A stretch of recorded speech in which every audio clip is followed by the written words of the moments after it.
députés. La parole est à monsieur Loïc Prud'homme pour le groupe de la France insoumise.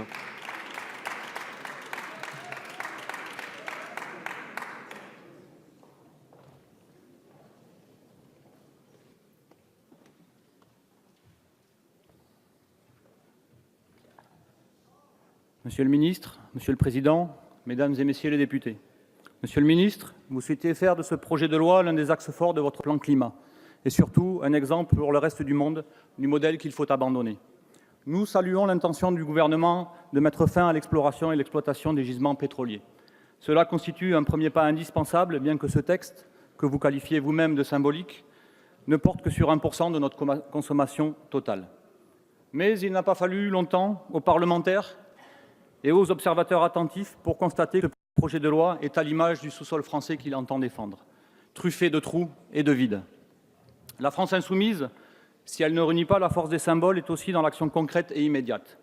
Alors nous nous sommes appliqués avec sérieux à boucher les trous de cette loi pour qu'elle améliore rapidement et définitivement notre qualité de vie. Pour preuve, plusieurs de nos amendements acceptés en commission ont musclé ce texte sur plusieurs registres, en imposant déjà comme cadre légal de ce texte, comme cadre général de ce texte, la lutte contre le réchauffement climatique et donc le respect des engagements internationaux de la France. J'y reviendrai plus loin. D'autre part, en levant le doute sur l'exploitation du gaz de mine. Ensuite, en élargissant le périmètre de cette loi à tous les hydrocarbures, quelle que soit la technique utilisée, afin d'effacer la frontière floue entre hydrocarbures conventionnels et non conventionnels. Enfin, en renforçant la portée contraignante du texte avec une date d'échéance précise d'arrêt d'exploitation au 1er janvier 2040. Pour autant, et à notre grand regret, alors que nous pelletions à main nue en commission pour boucher les fameux trous de ce projet de loi, les lobbyistes utilisaient des pelles mécaniques dans les couloirs pour maintenir le droit de suite, point crucial et essentiel du code minier. Pour que votre loi soit pleinement achevée, il aurait donc fallu s'attaquer au code minier et au droit de suite. Ces règles de notre temps ont été édictées pour et en partie par l'industrie minière à son seul profit. C'est le sens des amendements que nous avons proposés et pour lesquels nous n'avons trouvé aucun signe d'ouverture de la part du gouvernement ni de la majorité. Ainsi, vous décidez que les intérêts économiques de grands groupes continueront à primer sur l'intérêt général humain et écologique via la sacro-sainte liberté d'entreprendre, érigée en dogme. C'est d'ailleurs là le véritable fil rouge de cette loi. Le résultat est un texte paradoxal, contradictoire, qui prétend arrêter l'exploitation de tout type d'hydrocarbures en 2040, mais dont les non-dits permettent de prolonger des concessions bien au-delà de cette date, jusqu'en 2054. L'urgence écologique et climatique est bien là. L'actualité de ces dernières semaines nous l'a malheureusement rappelé. Elle ne se satisfera pas de demi-mesures. Ce texte, Monsieur le ministre, arrive devant l'Assemblée nationale dans un moment finalement fort propice pour éclairer les incohérences et même révéler le double discours du gouvernement de M. Macron sur l'écologie et le climat. Pour l'incohérence, le CETA, cheval de Troie du défunt TAFTA, est entré en application depuis le 21 septembre. Ainsi, nous actons notre résignation à consommer massivement des hydrocarbures dont l'extraction et la production ne respectent aucune norme environnementale. Nous attendons également vos explications lors de l'examen du projet de loi de finances et nous vous poserons l'équation suivante. Comment exécuter un budget apparemment en hausse de 3,9% avec la suppression de 1 324 équivalents temps plein de fonctionnaires au sein de votre ministère? Mais le plus grave, c'est le double discours du gouvernement.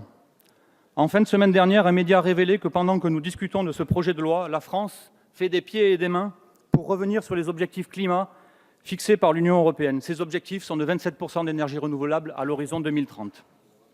Les méthodes habituelles y sont à l'œuvre. Suppression des suivis réguliers et contraignants pour atteindre l'objectif, refus de créer un fonds de solidarité pour que les pays européens les plus fragiles puissent réaliser cette transition. Cela au mépris des accords de Paris et sans même que vous ou votre cabinet ne soyez consultés.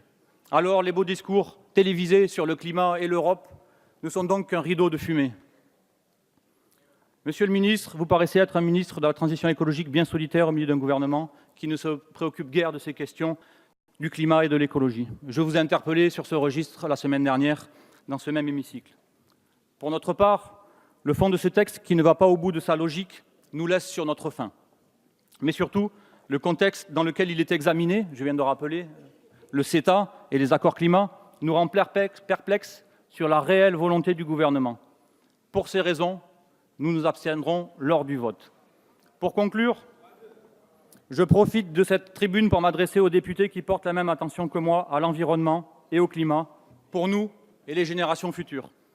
Alors, je vous encourage à ne pas céder aux puissances stériles de la finance, à réagir et à ne pas voter cette loi pour atteindre un premier objectif fort simple.